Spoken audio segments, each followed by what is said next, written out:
Hello and welcome back to another episode of the On the Sideline podcast with Jackson and Kyle. I am Jackson, and I'm joined here, as always, by the man who's ready for the Mavericks to shock the world and win a title this year. Kyle, how are you doing? Doing pretty good. Just ready to get this season over with. Let's get to the off season. Very NBA themed podcast we got going on. We each got some NBA shirts here. We're ready to go.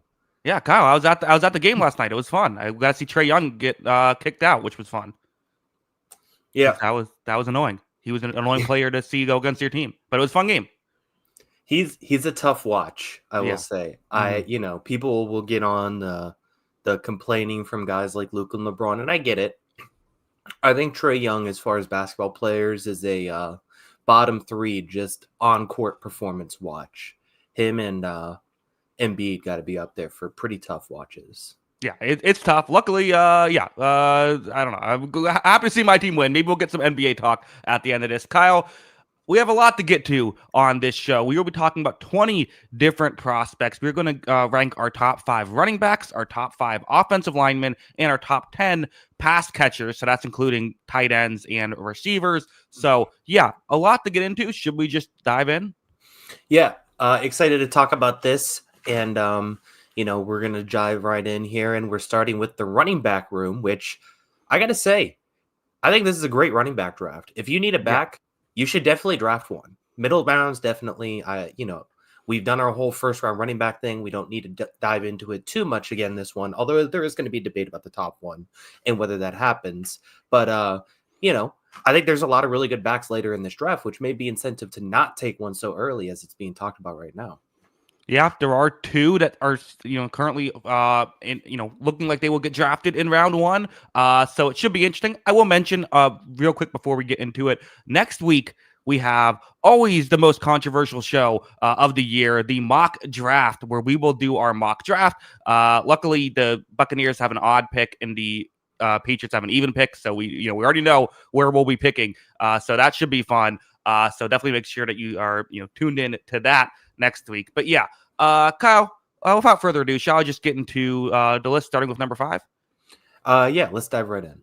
Okay, maybe a hot take here being number 5, although this guy's actually number 3 on PFF's big board, so I guess I don't feel that crazy about it.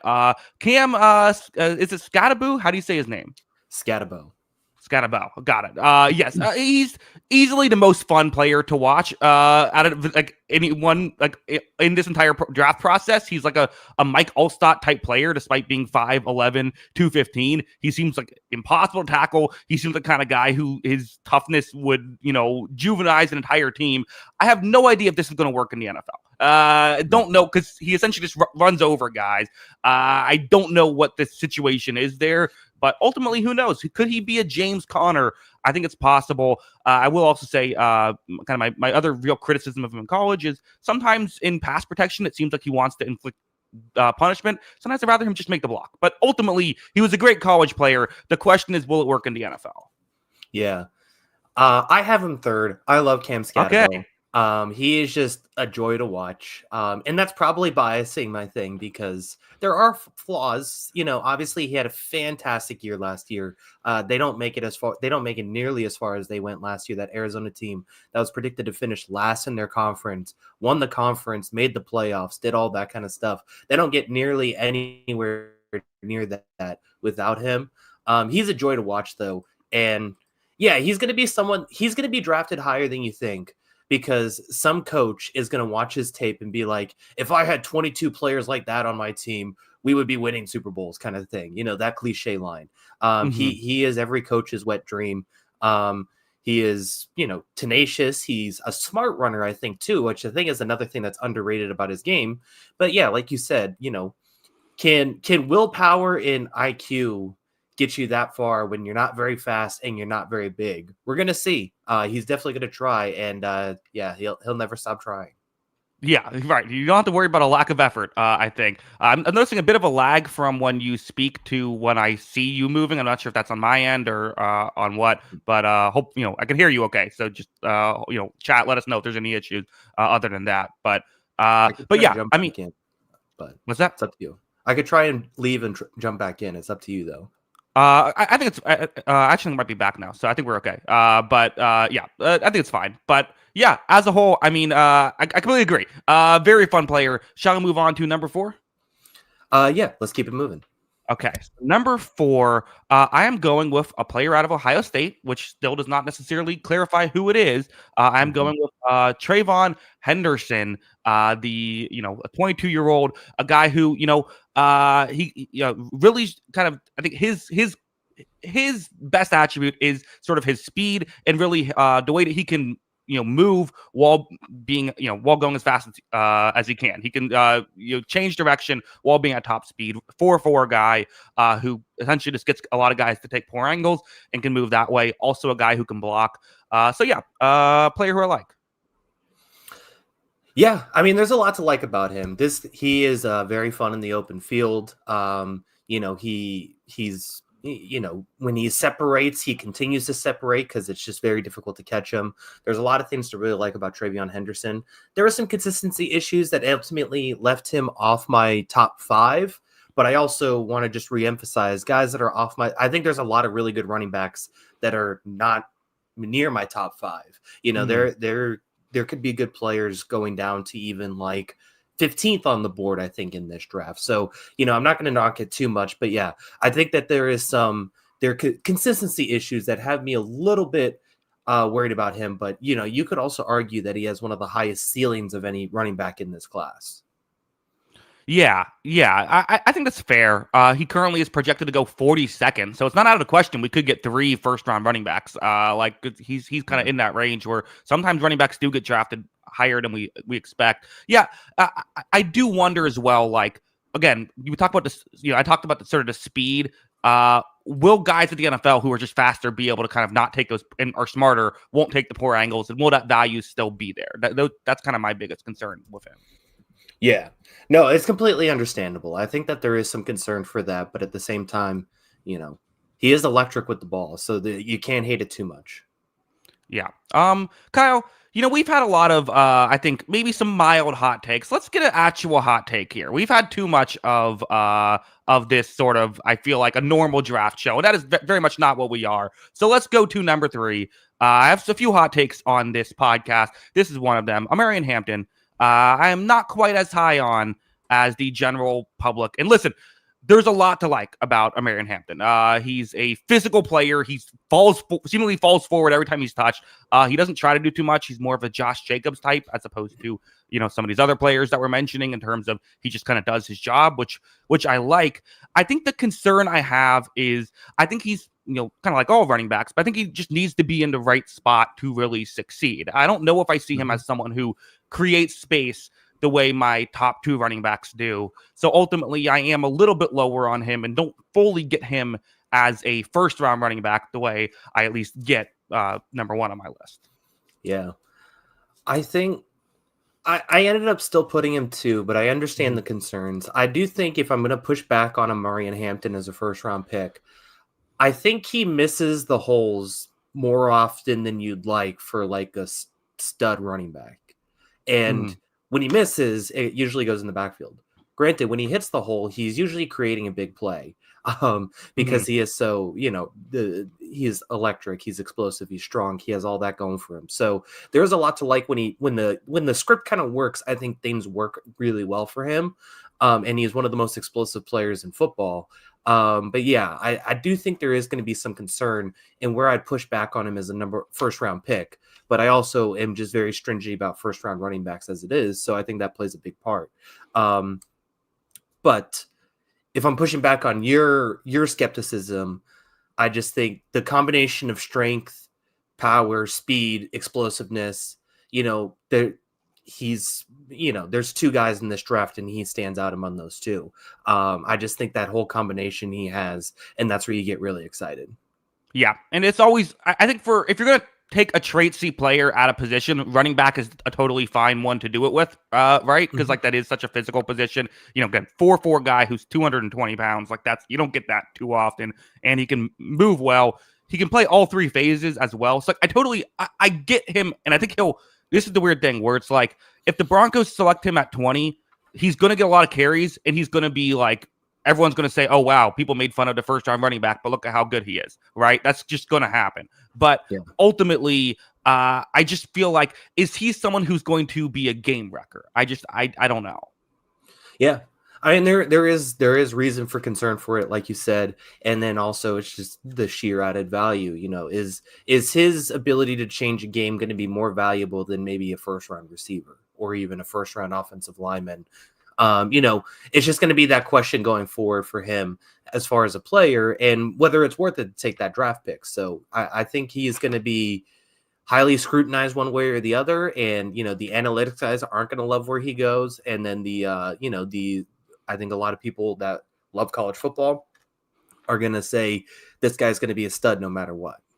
Yeah. And he's going to be a fan favorite, For sure. I think my last take on him is like, you can't have a Najee Harris situation where he just goes to a team with the hope that he's just going to magically fix the running game. He needs more of a Jahmyr Gibbs situation where it's like, it's a good running game and he's supposed to, raise the ceiling of it. Yeah. I could see that argument for sure. Okay, well, let's go on to number 2. I am going with another Ohio State player.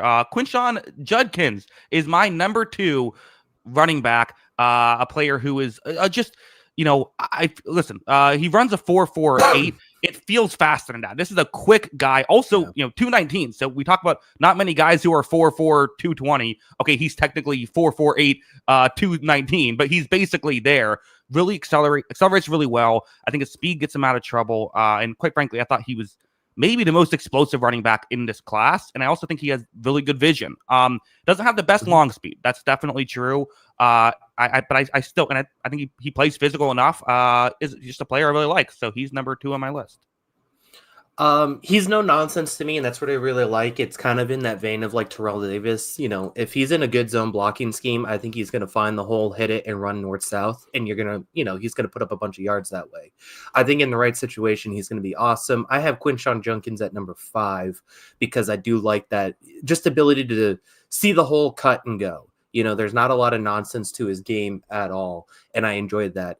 I do think, it could, similar to what you just said about Hampton, the one thing I wonder, I think he could also be kind of a situational guy. Like, is he going to be as successful, like, as some of the, I think, behind a lesser offensive line, can he be as successful and without, like, a third down back like Henderson or an explosive player next to him like Henderson, can he be as successful? That's the question I do have about him. But like I said, I think his running ability is very, very good for sure. Yeah, I think he's maybe a bit of a correction to the. I wouldn't say I fully missed on Jahmyr Gibbs, but I think I undervalued that player of like a guy who's more of a situational guy, but like is really great in that situation. I agree that like Hampton is just he'll play more snaps. If I had, if I was in charge of 2 football teams, one had Hampton and one had Judkins, I'd play Hampton more snaps. But ultimately, I feel like Judkins can just add more value in the snaps that he would play. I think in those situations. So that's why ultimately I still like him. Yeah, there is a lot to like still. If you're wondering why Ohio State won a national championship, this is a very good start. I think both of these guys are very good, and I could see them both being good NFL starters.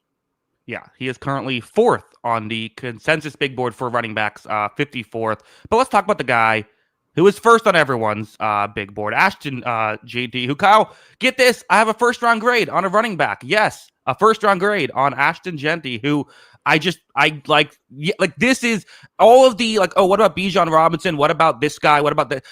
It is true for this guy, for Ashton Jeanty. This is just a ridiculous player, a Marshawn Lynch-like player. I do get those comparisons entirely. This is a guy who, in bad situations, he can cut the open space and figure out ways to get things going. He's not afraid to get what's there if that's the right play, but he can make things happen. The concerns are, the level of competition, the positional value, and then the, like, will NFL players just tackle him better? Better, that kind of stuff. Also, just like the size, he looks huge, but he isn't actually. He's only 5'9" in real life. But ultimately, like, no, I mean, this is a game-changing running back. This is a guy who I think could be like a Christian McCaffrey of value type of player. So yeah, I still don't know about number 6, but I think that at some point in the first round, I would draft Ashton Jeanty. Yeah. Yeah, he's number one for me too. There's no doubt about it. Like you said, he looks a lot bigger than he actually is, and I'm just wondering if it's because he stands straight up in the backfield and like doesn't Uh-huh. move. And it's Mhm. just the weirdest thing. But like, yeah, like when you watch him, you're like, oh, this is like the next Derrick Henry, Marshawn Lynch, but he's more of the size of like Alvin Kamara. And like, I think he has a lot of reminiscent to his game too, and just the balance and like how hard he is to tackle. He was just they gave him the ball basically every play this season, and he did really well with it. He managed the workload excellently. He had big games week after week after week. In the past, we've seen him pass block and pass catch too, because they did that more, and he was very good at both of those aspects as well. He's a complete back, and as we continue to say, if you're drafting a running back in the first round, it kind of has to be a superstar, because the top 5 running backs do present value to the NFL that is worth the first round pick. It's just very hard to find a top 5 running back in the NFL. So, Mhm. he definitely has the traits that it could be that for me. I have him in a first round grade too, even though I think it's still going to be a debate whether it's a good pick or not, depending on where he goes. But he's the complete package, man. He's got everything you want. Yeah, I think one thing that like it's just a thing with running backs in general. Of we almost always say, well, isn't it worth drafting a running back if they're if they are actually Marshawn Lynch or one of these like elite level players? And the answer is yes, but ultimately you don't even have to ask that question about quarterback or about wide receiver or about edge rusher. We all know it's worth it, right? I think that the thing is we don't you can never fully trust your evaluation. You never know. Everyone thought Trent Richardson was going to be good. That didn't work out, right? You never can say for sure. And I think that's that's the one thing that the one reservation is that you are essentially I think for Genty, you're getting a guy who has a higher chance of being great, but also than the other players that'll be available. But also, are you getting someone that it's still not a guarantee and isn't in the most advantageous position or most important position? That's just the question that these people drafting at the top are going to have to ask. Yeah, exactly. But nothing about his game is giving me worries right now. We'll Yeah. see. Obviously it could go wrong, like you said, but there's a lot to love. If at pick number 4, the New England Patriots select Ashton Genty, what's your reaction? I don't think it's the pick I'd want, but at the same time, like we need blue chippers, and I think he's one of the blue chip prospects of this draft. So I can't like get too upset, but it wouldn't be the pick I want fourth. Gotcha. So you'd be disappointed for like 3 minutes, and then you start watching highlights and be like, this is awesome. Yeah, then I'm like, oh, I have Ashton Genty, and that's going to be fun to watch. Yeah, I'll say this too. I kind of get the Raiders taking him. Like, I think he's like number like 17 on my board, and it's also a weak draft class. So I would probably be like 25 on a regular first round pick, which is again very high for how I value running backs. But like, I get the Raiders' logic there of like we're trying to just be decent, and he can help us do that. Yeah, I mean, like, look, he could be the best player in his position in the next few years. Like, there's just not many guys you could draft and say that's the case. And that's probably why you could talk yourself into it no matter where you pick. Yeah, I think so as well. Kyle, that is it for the running backs. So I believe there was there someone who was, I'm trying to remember, or did we have the same 5, but just in different orders? I have one at number 4. Okay. But once again, I love this draft.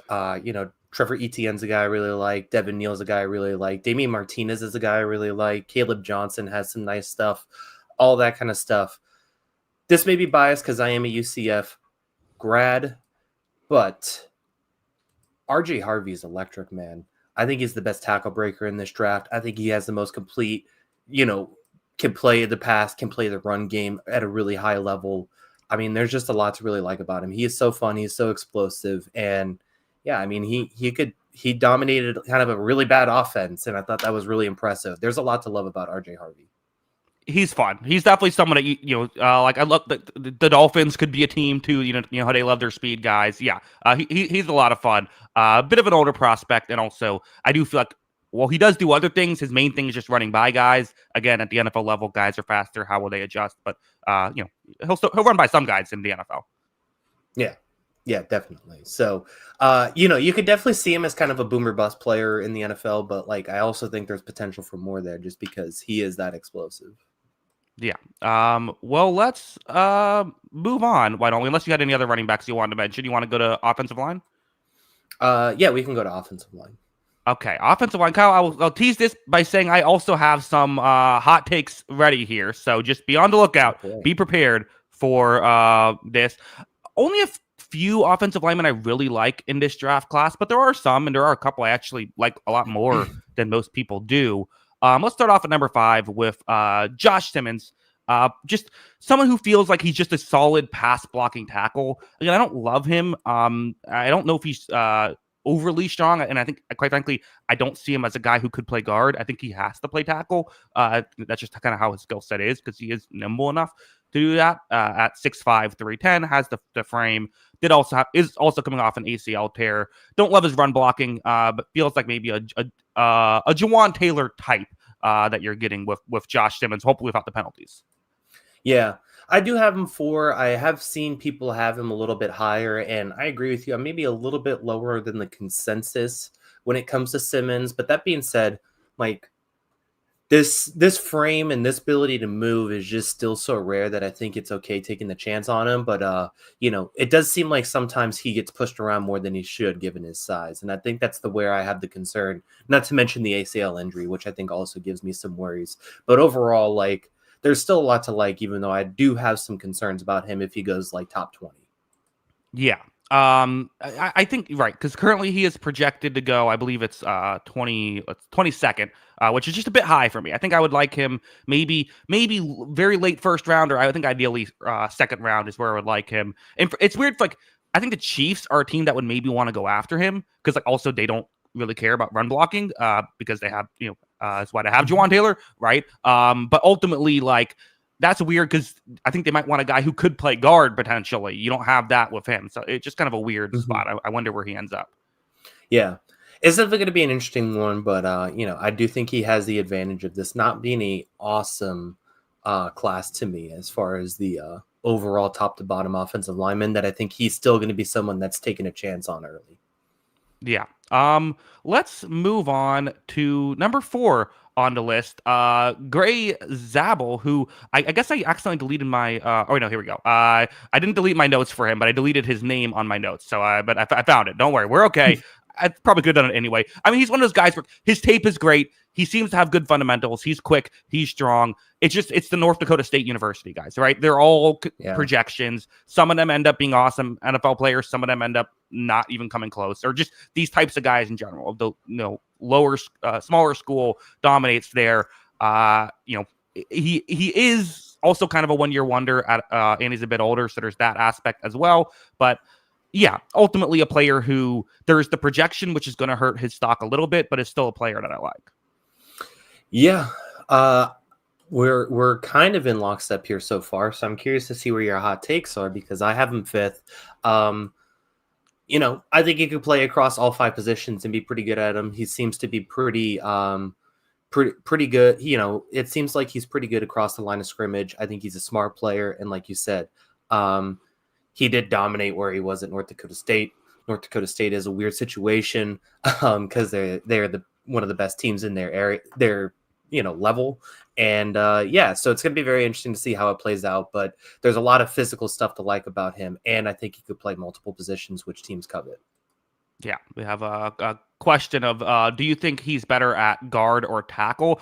Honestly, I don't know. Like, what I did my evaluation of him, and I try to do that without reading stuff, and I was kind of like, oh, I think he could play guard or tackle. Like, you probably try him at tackle, but if you need to play him at guard, go ahead. I was kind of surprised that there seemingly is a lot of people who are just saying like, oh, just try him at guard right away. I certainly think you could try him at tackle, and if that doesn't work out, then move him to guard.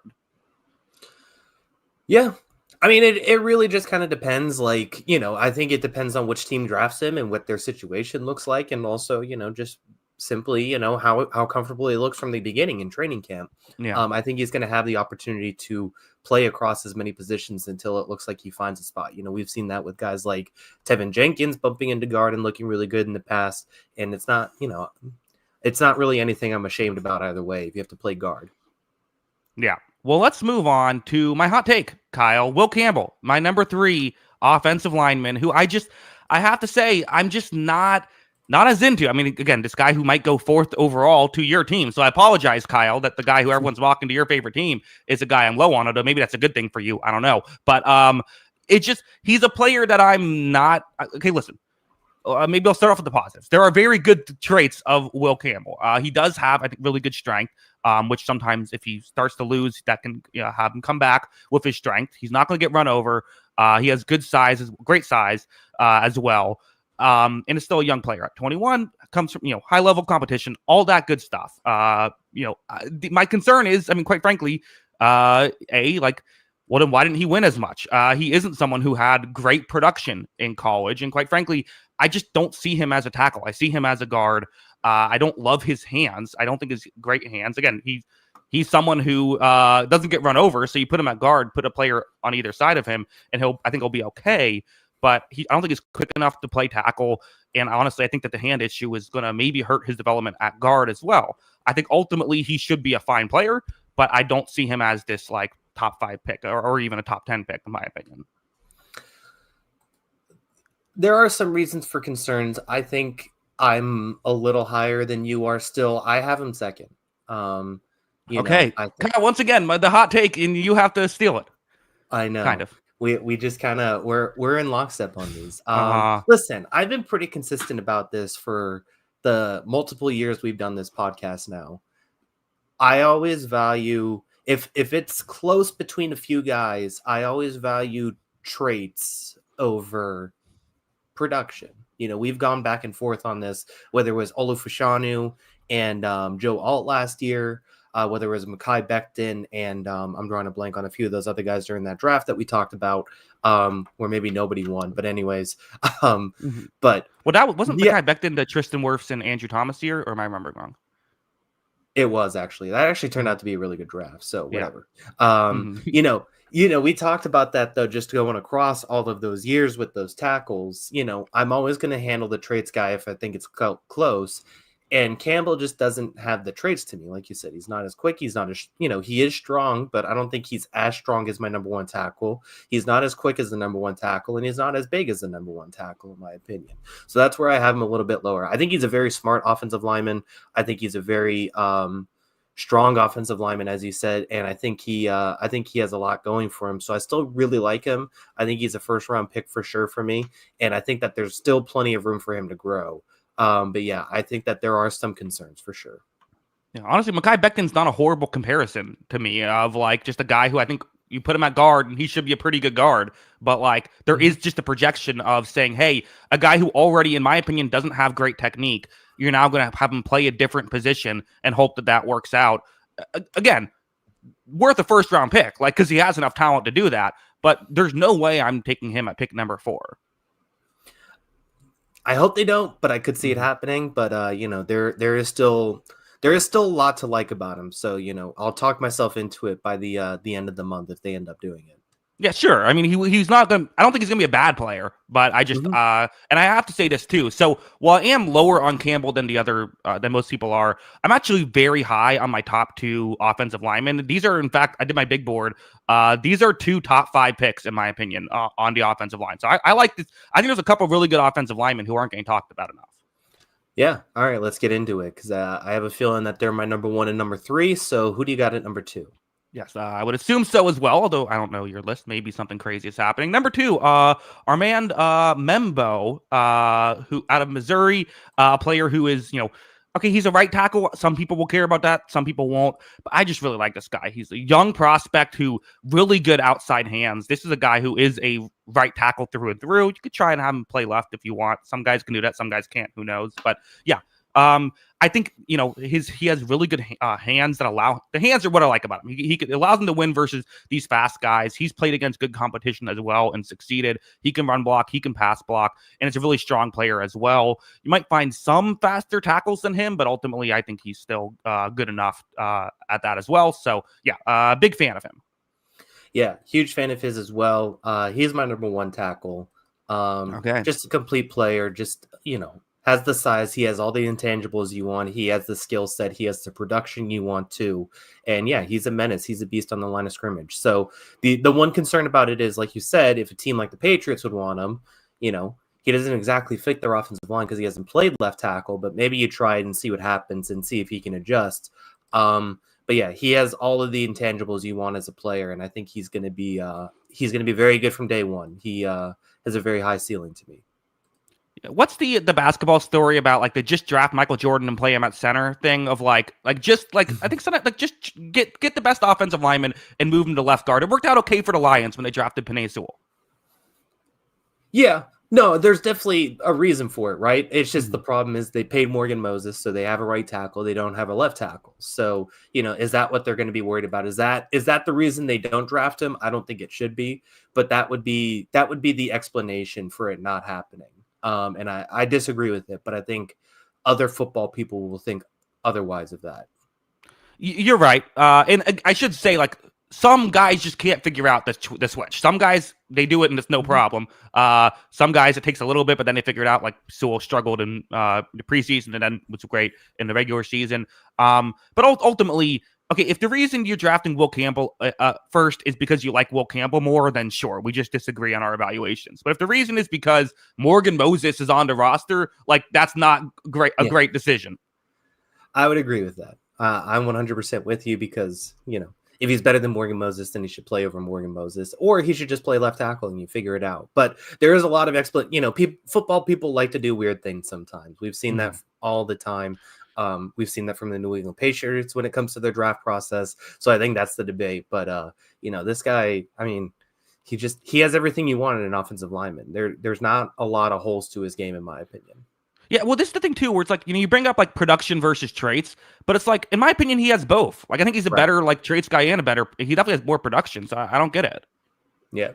He certainly does. He was terrific last season. So I think the one thing is like I think before last season he was a bit of a traits guy versus production guy, but then the production really started to round into form too. He's just been good this past season. So yeah, there's just a lot to love about his game. Yeah.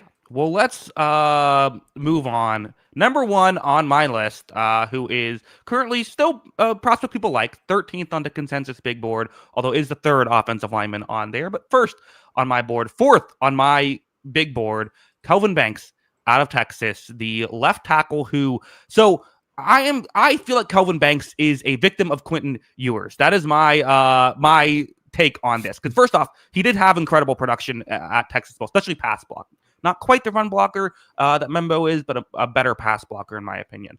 I feel like there was just a lot of plays. Like one, I'm making getting all the clips for the videos that I'm going to make for the draft night. And there's a play where like he has this like highlight level pass block where he just like throws the guy, you know. 10 yards behind where the quarterback should be, but yours is like 11 yards back. And so it turns into a sack. Like there's just so many of those types of plays. I think this is the guy who the power and the hands that he has is just going to play at the NFL level. There's more nimble guys than him. I think that you would say Membo is a bit more nimble. So if that is the trait, and so I don't think it's crazy to go Membo over Banks depending on your situation, but he is a player that I really like. Absolutely. He's third for me, and he's firmly in the first round, too. Even probably top 15 for me. So I really like his game. He's as complete as they get, like you said. I think he's a slightly worse run blocker than Mimbo, and that's where the ultimate difference was for me. Although I do think he could be a little more versatile. I think he could play inside as well if you needed to. Mhm. If you're going to say one thing about Banks that you love the most, I think as far as any offensive lineman I watched in college football last season, he is the one who feels like he could dominate games at times. He just, like you said, he throws Mhm. guys down. He's aggressive about it. He can just, you could put the best edge rusher in the world sometimes against him, and he still finds ways to dominate those matchups. It's very impressive what he can do when he's on the top of his game. I think sometimes it comes and goes a little bit with him, but I think more times than not, he's locked in and he's very, very good. So I think that's, I don't really have a consistency issue with him at all. I just think that, his highlights are a lot better than his down to down, I think, still. And that's just because his highlights are so darn impressive. So I love his complete game. I think he could absolutely dominate stretches of games too at tackle. And yeah, I could see the argument for him being number one. Yeah, there are those plays where it's just like there's just like a section of the field that the edge rusher just isn't getting to. Like it's not Yeah. happening. Like how you see Tyron Smith do in the NFL sometimes. Or I guess how you would see him do. Yeah. That's it's great stuff. I agree with the critiques, but I still think that he is a great player, and I would rather have him over Will Campbell. So there you go. Yeah, I think there's a justified explanation to it for if you're going to take any of these three guys. But yeah, I think that you know if your evaluation's lower on Campbell and this is the guy you want, I can't argue it too much because I think he's so physically impressive too. Yeah. Well, let's move. Well, first, are there any honorable mentions that you wanted to talk about with the offensive lineman? Not particularly, honestly. Yeah. I don't think this is an awesome class. There's a few more tackles that I think could be pretty interesting. I forget the guy's name, the Minnesota kid. I think has some juice to him too, and the Oregon guy. Bad interior draft for me. You know, we've talked about a few of these guys we think can bump to the inside, and honestly, I would probably take 2 or 3 of these tackles and bump them to guard before I took the first offensive guard off the board for me. Yeah, I think so. Yeah, Tyler Booker. I was surprised Tyler Booker has a first round is a top 32 prospect right now on the consensus big board. That might just be a position thing. Yeah, I guess if you're gonna say like we need a guard, like we're a position away, then he's the number one. But like I said, I would take a guy like Zabel and put him at guard before I took him. Yeah, I think I would agree. Kyle, let's get into the pass catchers. So again, this is wide receivers and tight ends together. Technically, running backs are also pass catchers, but we're not including them here. So yeah, well, let's just get into the list. Let's start off with number 10 on the board right here. I'm going with Jack. Do you know how to say his name? Is it Beck or what is it? I think it's Beck. Yeah. Beck. Okay, good. Jack Beck. Kyle, I'm glad I have you here because you can just, you could just be lying to me this whole time and I would just be saying things wrong. I could be wrong anyways. So, we'll see. Yeah. Jack Beck, I mean, he just feels like the prototypical, like, slot guy. He can catch in traffic. He's strong. He cuts very well. The speed, the size thing, like, nothing's going to wow you there at a 4'5", 6'2", like thing. Also coming from a low level of competition, but ultimately just feels like he's someone who, again, I don't know what the ceiling of someone like Jack Beck is, but feels like he could be a solid contributor in the NFL for a while. Yeah, I think he's good. I had him. So technically I have him number 10, but I also did 11 prospects. So he'd be number 9 if we don't include Travis Hunter, because I wasn't sure if we were also including him on this list. I guess we'll have to verify that with you. We didn't consult that pre-show. Yeah. But anyway, I like him a lot. He reminds me a lot of Alex Pierce. The Colts guy. And I think he has pretty complete game, but I don't know if he's ever going to be a number 1 guy, but I think he has an ability to consistently get open and make some plays. Yeah, interesting. I see him as a little bit different than Pierce because I thought Pierce has that like downfield threat. I think he's also a bit bigger, but I just think that should be a player who can play. Travis Hunter, I'm still including him on my list. So, but it's similar to how I did with corners. I'm only talking about him as a wide receiver on this list, not taking into account his cornerback ability. Okay, perfect. So I will include him on my list then. Okay, cool. Well, that is show prepping in real time here. Let's move on to number 9 on the list, who is a player who is have sort of as a fringe first rounder here. I think these next 2 players are kind of fringe first rounders. Luther Burden out of Missouri. He reminds me a lot of like Zay Flowers as a prospect, where it's like, okay, he has these plays where he's just doing so much with his feet and his shiftiness and his route running, but it's also like I can't tell if you're going to be the next Antonio Brown or the next Hunter Renfrow. Like, it's just hard to tell until we see you in against NFL talent to see that stuff. But really good speed, really good shiftiness. Another player who I like. Yeah. I mean, I like him a lot more than you because I have him 4th. Okay. I think he's pretty electric. I'm a big fan of his. I mean, he's a big-time prospect, too. He has the pedigree. He has the traits. And also, he just has the production at this point. I thought he was really good last season for Missouri. I think he can, play outside. He could play the slot, and he's good at both of those spots. He's very good at both of those spots, honestly. So there's a lot I really like about Burden's game. And I think he could absolutely dominate. I think, he's firmly in the first round for me. Gotcha. Well, he's currently 34th on the consensus big board, which is right around where I have him on my own big board. But interesting. So you're just buying in. You think this is going to work at the NFL level? Yeah. Yeah, I think that all the traits, all that put together, I think he's going to absolutely thrive. I think he could be a number 1 receiver on a good team. Interesting. I feel like if he is number 1 receiver, though, it's probably going to be in a Zay Flowers type way for me, at least. Of like, it might not necessarily be by like, it might not necessarily be like, okay, you're just winning go routes down the field consistently. Yeah, I don't know if that he has that part of his game, but Mhm. I I kind of think there's only two guys in this draft, maybe three if you want to include the third one that have that sort of like just go down the field and make a play for us sort of skill. I think there's some depth to this draft for receiver, but I don't know if there's that level of guy for me.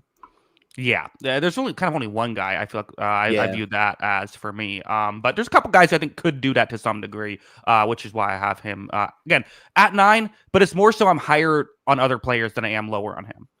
Yeah. Yeah, I think that's fair. Okay, well let's move on to number 8. Uh, another tough name here, Amika Egbuka. Is that close? Close enough. Emeka Buka. Emeka Ibuka. Okay, got it. That's a fun name. Actually, I like it better. When I now want to hear it, I think it's pretty good. Listen, I am the worst at undervaluing Ohio State receivers. I always do it. I always undervalue them, and they always end up good. So I got to just stop doing that and accept that he's going to be good. I do have a first round grade on him. Really good versus zone, knows where to go. He's shifty, and again, the plays where it feels like he just coasts to his spot. All Ohio State receivers do that, and they've all worked out. So I'm not going to hold it against him. He is not a blocker. I don't know what his ceiling is, but he should be a good player. Yeah, I do like him. I have him sixth, and I mean, honestly, like I feel like we're just kind of like he's one of those guys. We probably have the most tape on him than any other prospect in this draft, if we're being honest. It just feels like he's played in college forever at this point. He's played with some of the best receivers, so that I also think that skews how we think of him. Because, like, yes, there's been a lot of really good receivers at Ohio State, and sometimes like those guys overshadow him a little bit. But I think he's a very nice complementary player to all those guys. I think he could be a really solid, high level number 2 receiver in a lot of situations, and I think he has a very high floor. Yeah. Yeah. Yeah. I agree. I don't have that much else to add about him. No, I feel like we need more things to talk about. Yeah. Yeah, I think he's just viewed as a boring prospect, which is Yeah. probably what's hurting him a little bit. I think he's a good Mhm. route runner. I think he's good with hands. There's not a lot of mistakes in his game, I feel like, as a whole. He just doesn't really have the top end explosiveness that gets people really, really excited. Yeah, I think that's probably the other criticism of like he seems like a B plus at everything, but where is he an A plus at? That remains to be seen. Mm-hmm.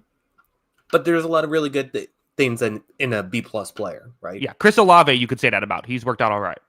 Yeah, exactly. So, yeah, I think I wouldn't be surprised if he outperforms the expectations early on.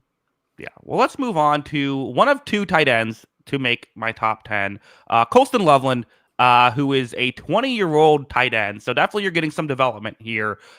Is a bit on the skinnier side at 6'5", 245 for a tight end.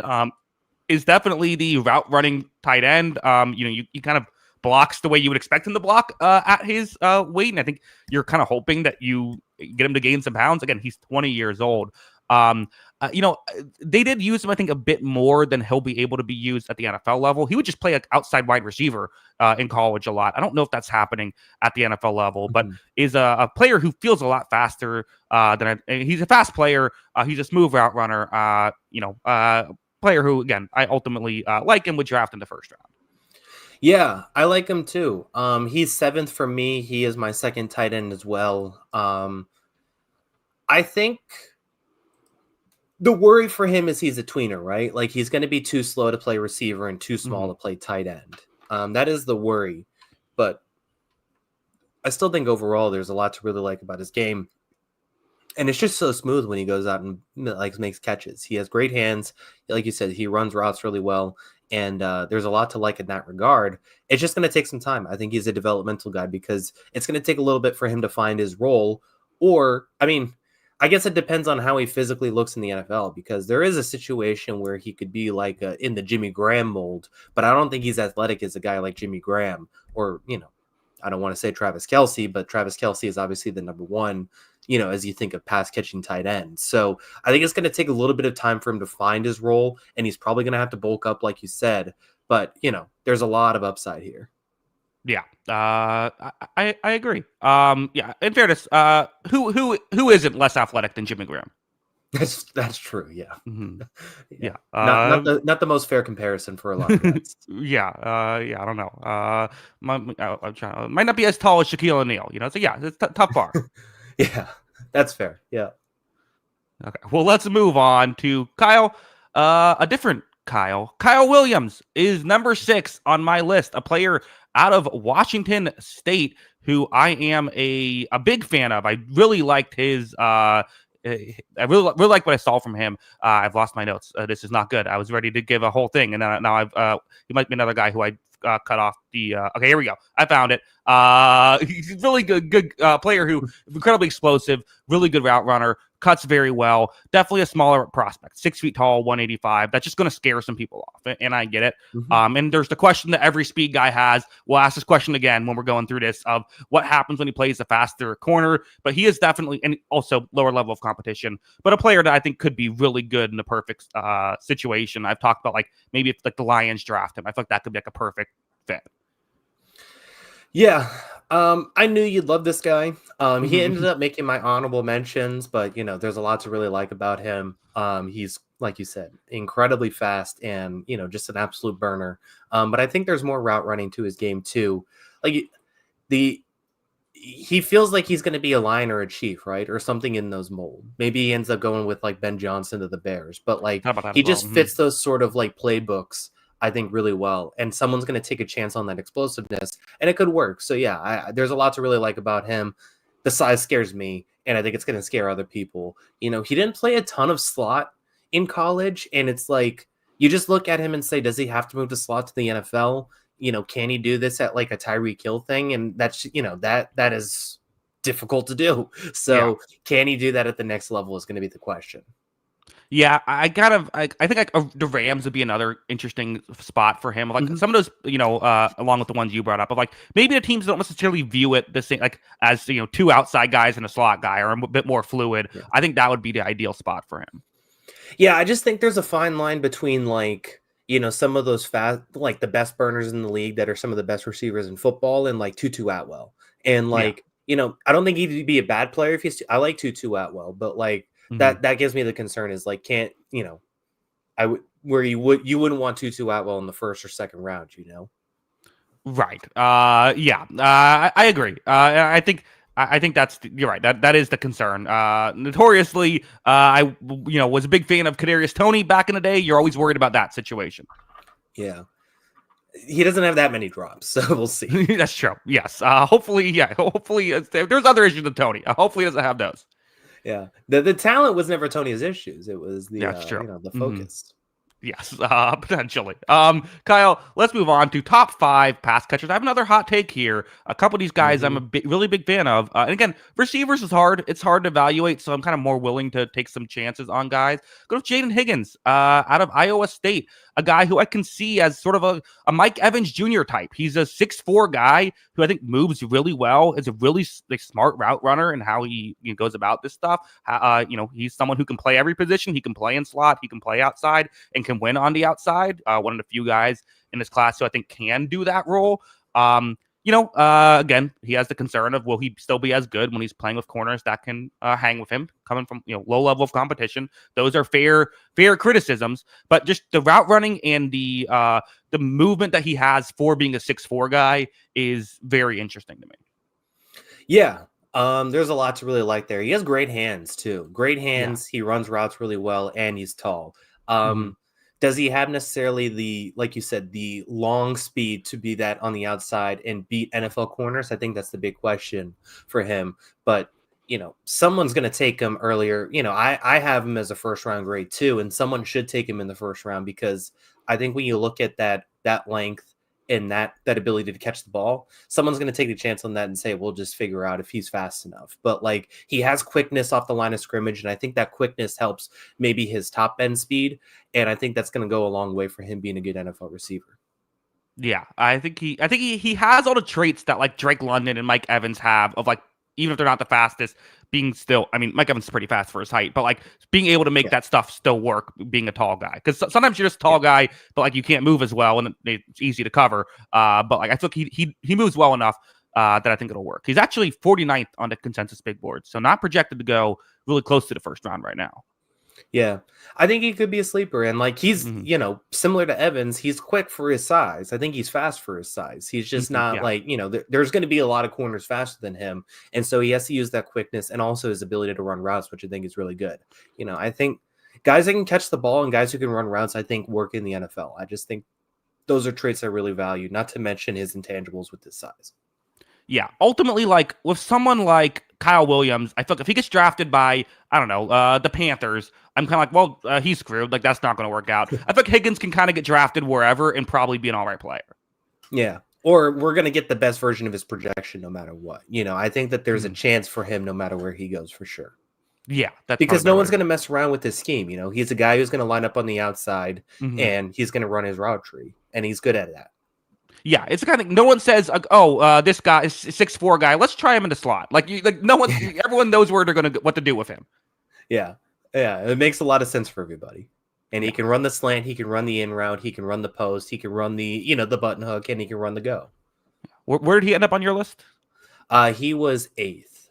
Okay, gotcha. So you're very high on this this group.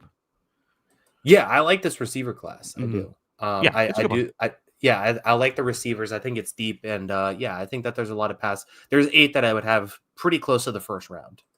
Gotcha. Well, let's move on to number 4, a player that I will say I'm a little colder on than some other people. Tyler Warren. Kyle, you're laughing. What's the laughter about? Oh, I saw the super chat. Oh, gotcha. Yes. Okay. Right. Michael in the chat saying weekly Jackson Panthers hate. Check. Yes. Sorry, Michael. It's just you're the first team that comes up. Yeah. It's easy to hate on the Panthers. It's fine. It's just your division. That's all. Yes. Tyler Warren is a player who I'm a little bit lower on than some other people. Listen, I still think he's worth a top 15 pick in this draft class. I just think there's a big difference between the highlights versus the tape with him. Like the highlights are ridiculous. Some of the catches he can make are just absurd. And like he will have like the play where he, gets the ball and then just runs by a whole defense or runs over a whole defense. Very physical player. 6'6", 260. Does have very good footwork for that size. Kyle, he would take direct snaps in college. That's fun. Yeah. Ultimately, I think people are sometimes getting a little excited based on things he will rarely do in the NFL. That's kind of my main Tyler Warren slander, I guess. I don't know if he's a remarkable route runner. He is kind of a one-year wonder here, or just a complete one-year wonder. He isn't the fastest guy. Again, for his size, he moves well, but he's a huge guy. So, like, he still isn't, the fastest guy. Safeties will be able to keep up with him. Linebackers will be able to keep up with him. Also, despite his size, not quite the blocker that I think I would have wanted to see from him. Ultimately, a very good prospect. I'm not quite on the, like, he's in this year's Brock Bowers train. I think the problem is that he has Brock Bowers highlights without Brock Bowers athleticism. Mm-hmm. Sure, I think that's the minor difference for me. But that being said, he's my number 1 pass catcher in this draft. Wow. Okay, so we can disagree.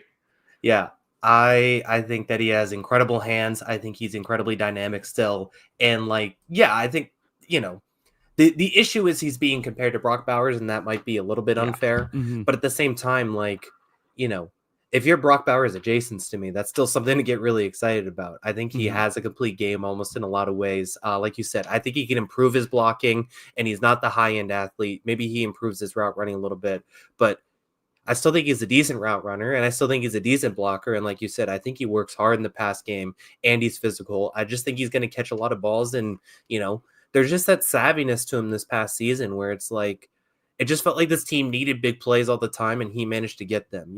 There's just that it's an unquantifiable thing to say, like, this guy gets open a lot. Well, why does he get open a lot? It just seems like he always was, and this team needed big plays without a very explosive offense, and he still managed to get big play after big play for them.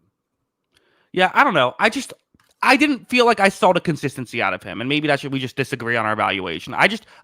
I agree. There were times where he was just getting open, but I also felt there were times when he would kind of just jog to his spot and be covered, and that would be the end of it. I didn't see him I didn't see him always getting open. I didn't see him always making these plays. I think that I agree. I mean, it's kind of the same thing of like, okay, not quite being Brock Bowers. That's once again not quite being as tall as Shaquille O'Neal. Like it's tough to get to that level. I agree, but like I also don't think he quite had like Brock Bowers. You watch just his tape and it felt like a highlight reel. Tyler Warren, I don't think you see that. At least I didn't when I watched the tape.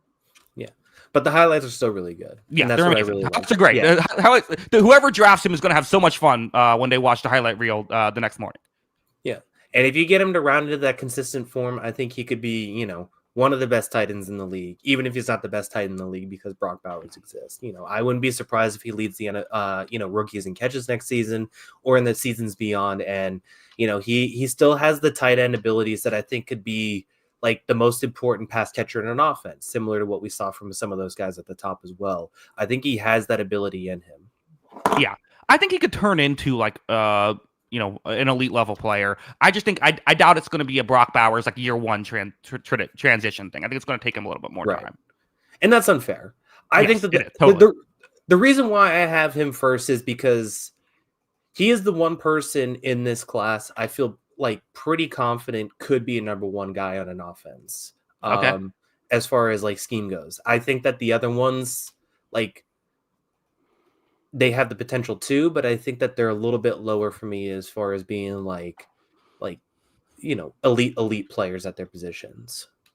Yeah, I think ceiling, you can make a strong argument for number one. I think I would still go my number one over him that way, but I think you could definitely make that argument. So yeah. Let's move on to number 3 on the list. I'm going Matthew Golden, the 21-year-old out of Texas who runs a 4.2, and no one really realized that was going to be how fast he can run. But hey, I think you look at the so you look at certain traits and you're like, oh, I get it. He's another Xavier Worthy. That's not really the case. I think he can cut much better than Worthy could have. I also don't know, again, there's the question that you're always going to have with fast guys of what happens when a fast corner keeps up with him. I brought this up earlier. There's that thing, but I think that he can make contested catches and he can cut well enough that he still will work. He's another guy who I think makes made Ewers look better. Keep taking these ricochet shots on poor Ewers here, who's just trying to listen to a podcast. But also he's not a blocker at all. But ultimately a player that I do like a lot. Yeah, I like him a lot too. I have him 5th. I think the top 5 of this draft is really strong, honestly, and I would probably put them all in my top 16. I haven't ranked it all out yet, but I think he's in that stratosphere. And he is one guy. He's another one where if you watch his best plays, you're going to get really excited. I think he has legitimate like Tyreek Hill adjacent abilities at times. It feels like his ability to separate, his speed, all that kind of stuff. I think the one thing I have with Golden is like he was pretty good, but like I felt like he could have been better in college, just based with that skill set. I felt like he should have been better than what he was, and I think that was a thing that he has been the darling of the offseason, which always gives me cause for concern. And why are people more excited about you in combine stuff than actual game footage? It's a great point. It's like, okay, you have all these traits. Well, why weren't you better? Yeah. And we just see that year after year, and sometimes it works and sometimes it doesn't. DK Metcalf was one of those guys that's worked, but there's been other guys where it hasn't worked. He's the ultimate traits guy. And, as you continue to take shots at Quinn Ewers, was that part of it? Not having the best quarterback situation. They had a lot of mouths to feed too in that Texas offense. I think that played a big part of it as well. But it's just like, why weren't you regarded as this receiver before we got to January, before we got to the end of the season? Oh man, can you imagine if Quentin Ewers gets drafted by the Panthers? Man, he's just going to be I'm going to be taking shots at him left and right. Yeah, he's definitely going to fit in with what you're looking for. Yeah, I don't know. Hey, listen, I'm trying to call it how I see it. I don't know. I feel like it is. Yeah, I don't know. I like him a lot as a player. I have him as a top 15 pick potential. What do you feel about him? Yeah, I mean, I'd definitely take him inside the top 20 for sure. If I ranked it out, I think he'd be closer to 16, 15 as well. And I think, these guys, he's one of the guys I'd be excited about. And I think he's going to have some really awesome highlights. I just want to see the consistency. Yeah. And where did he end up on your list? 5th. Got it. Okay. So you're a little bit lower on him, I think, than most people are. A little bit. But like I said, I like him in the first round. I just like Burden a little bit more. Sure. Understandable. Yeah.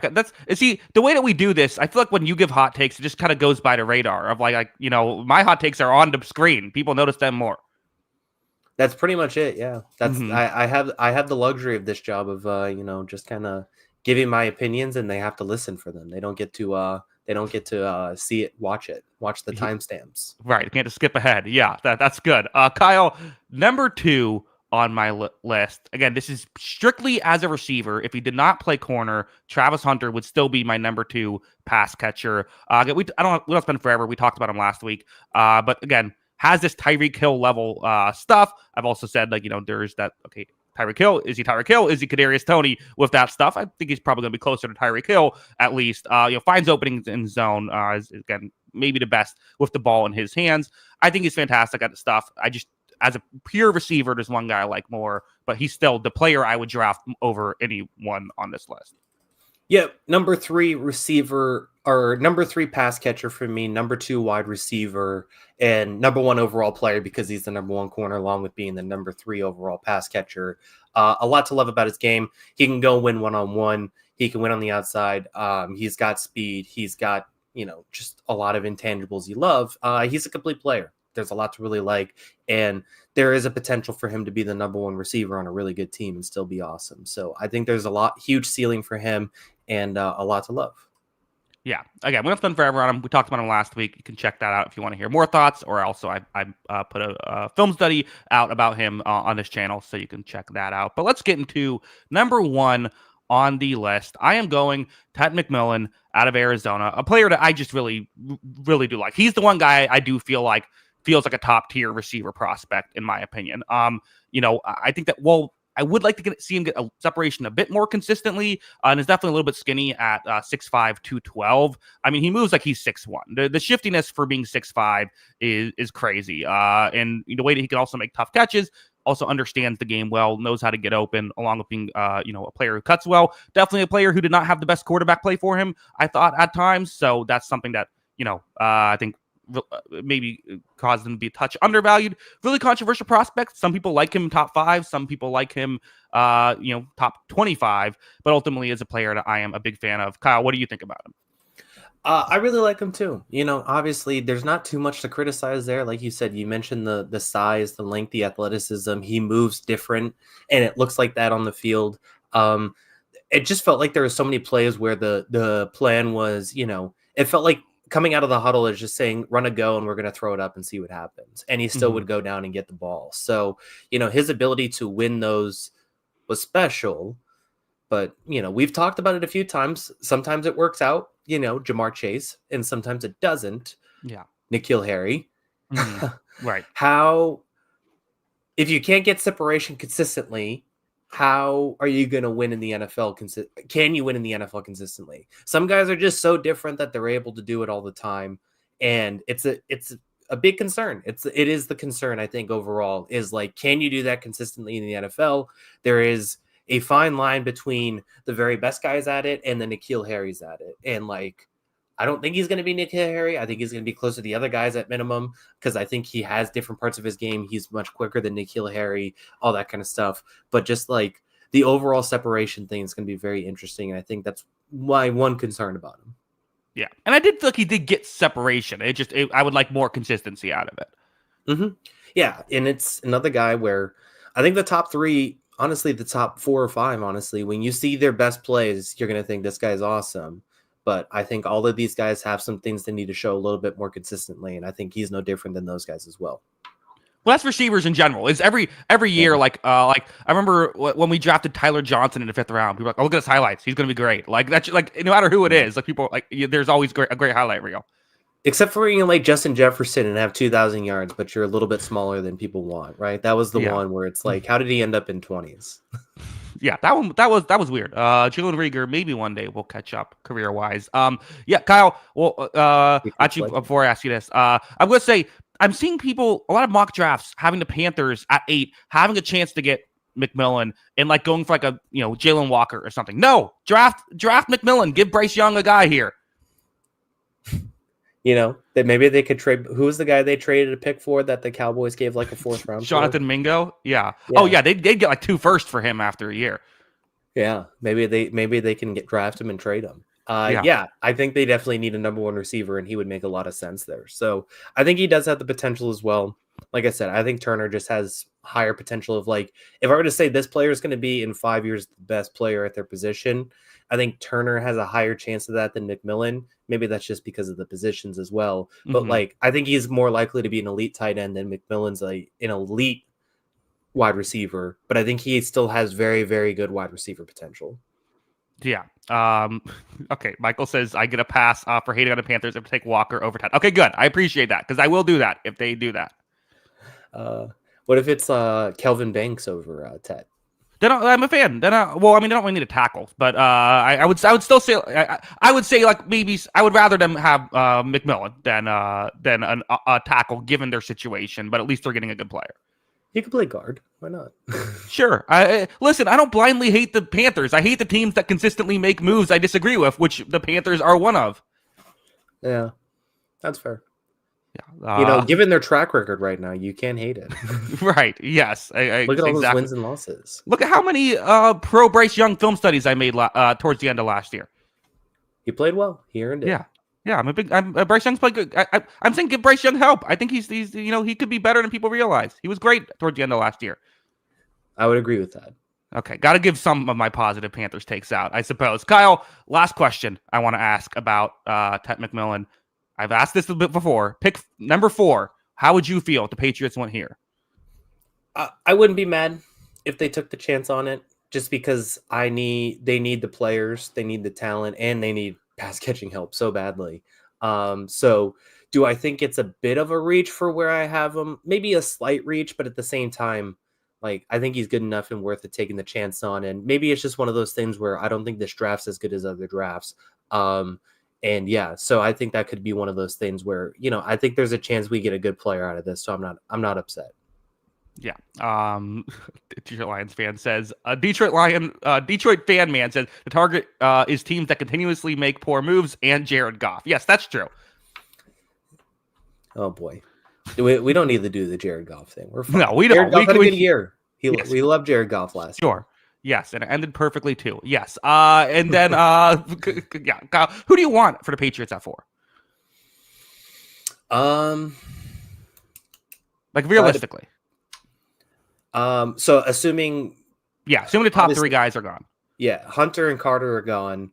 I would say Mimbu, I'd be okay with. Mason Graham, I'd be okay with. Ted, I'd be okay with. Dallas Turner, I'd be okay with. Even Will Campbell, I think I'd talk myself into it. And then, that's probably about it. That would be my list at that point. Genty? Yeah, I'd talk myself into it too. So you're easygoing. Whatever. Just don't do something stupid. Don't do the Cleveland Furl.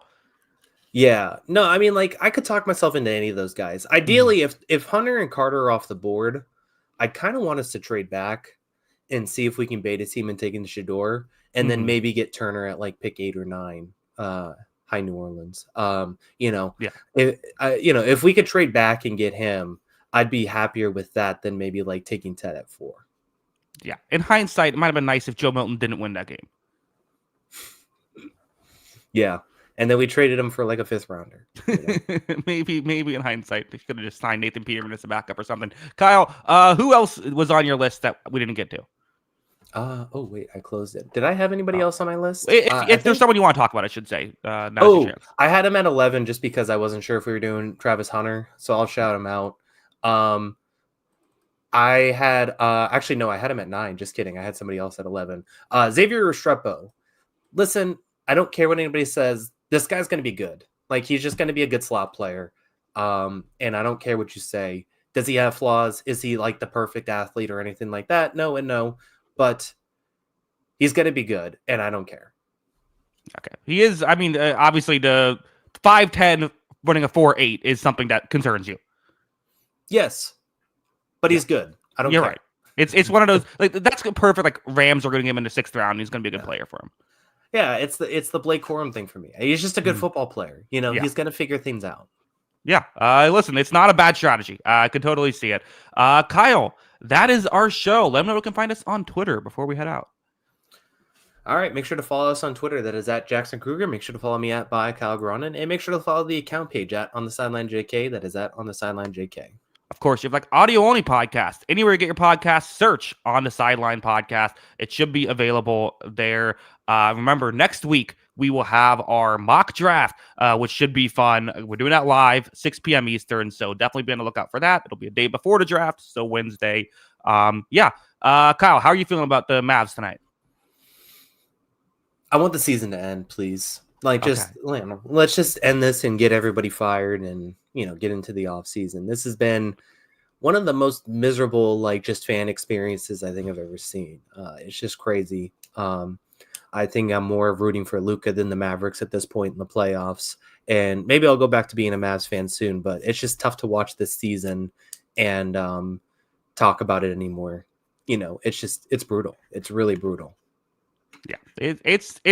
Kyle, I do feel for you. That this is because at least like I feel like usually when you have a bad season, it's like, well, at least I have these players that I like. But it's like the bad season is because they traded away like the player that you like. Yeah, I mean, this is the most unprecedented thing. Like, I compared it to, when obviously being a Red Sox fan too, the Mookie Betts thing. Mm-hmm. But like even then, there is still other players to get excited about. There is other, there is other good players on the team, and baseball's a little bit different in that regard. Like the whole point of basketball is to try and get one of these top 5 players in the league and have them on your team and have them on your team for decades. And we just traded that. Like, we traded that at 25 years old. Like, that is just an unprecedented thing. Like, these guys don't come around very often. This would be like going from Brett. They had Dirk. They got Dirk's last year was Luka's rookie year. And then it was like the passing of the torch almost. This would almost be like if they traded Aaron Rodgers after 4 or 5 years, and then Aaron Rodgers went on and won that Super Bowl with somebody else. Like, it's so bizarre that it went down this way. Yeah, it'd be like getting rid of Burrow now. Like, it's just, it's weird. It's weird. Alan says time to switch to the Orlando Magic, Kyle. Yeah. Hey, we're doing great. About to take down Boston. You think so? I'm going to Game 4. So that'll be fun. We're gonna play. I don't know. I feel like the Magic are a team that's trying to win like the 1985 NBA championship. It's like we play great defense. Way to go still. Obviously the amount of injuries. I mean, they were the 4 seed for a good stretch of the season before all the injuries. And Paolo got hurt. Franz got hurt. The Jalen Suggs injury was just so impactful this season, which was a weird one. But like, they're still growing. The Franz shooting thing has been so weird for the last 2 seasons because he was a good shooter before it. Paolo, he's a really good player. I really like him. I think he's very promising. He still has a lot to work on when it comes to efficiency and shot selection, and those are things that I think will get better. But overall, I think they need another offensive guy. They really do. They try to get some shooting with Kentavious Caldwell-Pope. It hasn't worked. He hasn't shot the ball well. But like, there have been things about like, could Trae Young get traded to this team? And I don't think Magic fans want him a whole lot because of. I'm okay. Yeah, but like, I do think they could use another guy with offensive juice. Whether it's does Miami blow it up and Tyler Hero's available? Does like, do you pay like pennies on the dollar for someone like, dare I say Anthony Simons, Jordan Poole? I don't know, but like they need someone who could score. They definitely need someone who could score. And you saw it with Cole Anthony. This team makes a lot more sense when you have a guard that can put some buckets up. You just want Cole Anthony to do a little more consistently. Yeah. Kyle, it's fun. I feel like I'm like an actual like NBA fan now, like I've been following them pretty much all year. It's been a good time. Yeah, you've been locked in, and I think that they, I still think they got a promising thing going on there, but it's still going to take a few more years, and obviously the injuries this year just derailed them. I know they've played Boston well the last couple of years, but I think this ends pretty quickly. Yeah. Wow. That confident in the Magic. Well, that's pretty impressive. Also, Drew says, haha, the Bruins suck. Yeah. Well, thank God the season's over. Yeah. Hopefully the Lightning can do well. That's I guess the one other. We don't spend forever on the other sports, but I'm hoping we can. I don't know. I was listening to a hockey podcast, and everyone on the podcast predicted the Lightning to get to the Stanley Cup final out of the East. I'm like, that's concerning. I don't like. There's too much. Like, we're about to get swept out of the first round. Yeah, weird playoffs for sure. Yeah, man, like, it feels like it should be the Capital story, right? Like, I know he's not like alluding to retire or anything, but like, doesn't this feel like it just be the Ovi send off? We saw him break the scoring record, and then they go and win the cup, and then he's kind of goes. Like, wouldn't that be the best story possible? Well, I think the best story possible would be the Lightning to win. Yeah, well, that's fine. You could think that. I mean, whatever. Ovi has a cup. There's better stories out there. The Leafs winning is the best story, and we don't want it to happen. It's not a fun story, not a fun ending for us, but that's the best story. Well, nobody likes Canada, so that's why we don't talk about that. But yeah, I don't know. I Columbus, just think Columbus winning is the best story. They get in, and then win it all. I love a good send-off cup. That's all. But yeah, okay, that's true. He does. You were really happy in 2015 when Peyton Manning won. No, but he already no. That didn't. He didn't play. He didn't play that well. It's one of those things. It's anybody's ball game as soon as you get into the playoffs. Yeah, except for the Leafs usually. Yeah, it's not happening for them. Hurricanes aren't happening for either. Yeah, those are two. That's the two constants. Kyle, that is it. Any final thoughts? You're ready to get out of here.